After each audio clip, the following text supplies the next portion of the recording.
हमके मुहावा देखाई नहीं ने गदेले बा हमार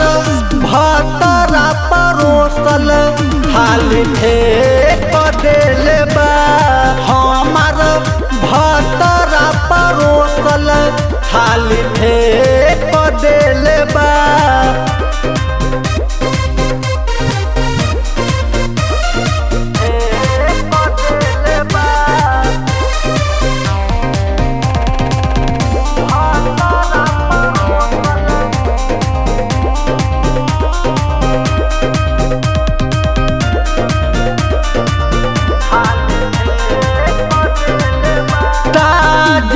भोजनवा के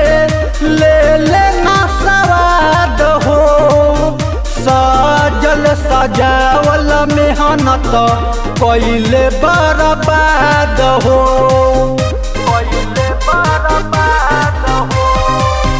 ताजा भोजनवा के ले लेना स्वाद हो सजल सजावल मेहनत पहले बर्बाद हो जवन सोचले न रहनी एक दिल बारे हमार भतरा परोसल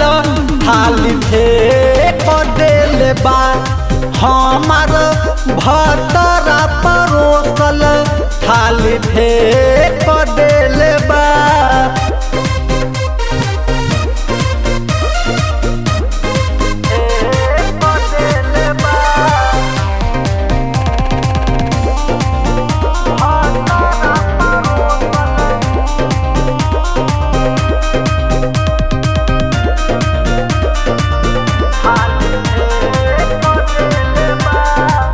ऐसन मरदा से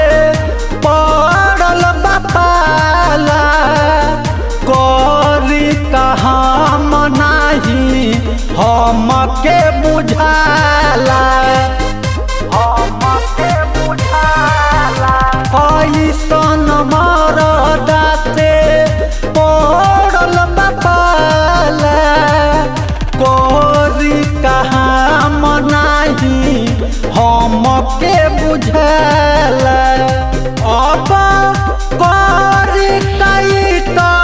सब देख ले बारे हमार भतरा परोसल खाली फेंक देले बा हमार भतरा परोसल खाली फेंक देले बा।